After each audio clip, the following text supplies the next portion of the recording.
cariño de siempre para todos aquellos que por cosas del destino ya no están con nosotros. Ya no están con nosotros.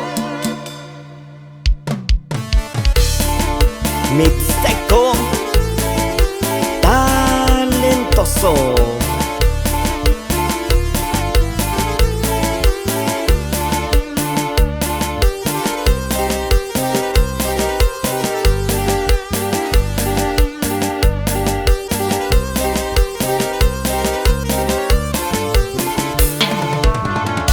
Ya lo dijo mi hermano Frankie, no se muere quien se va, muere quien se olvida.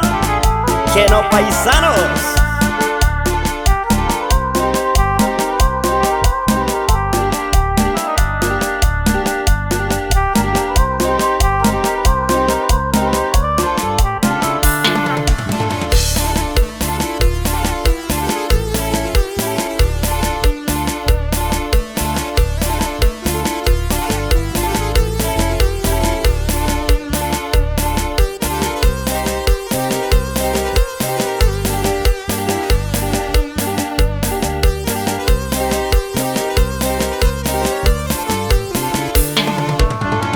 Qué bonitas son las tradiciones del rancho. Paisanos inmigrantes, échenle ganas, cumplan sus sueños y regresen a abrazar a sus seres queridos antes de que sea demasiado tarde.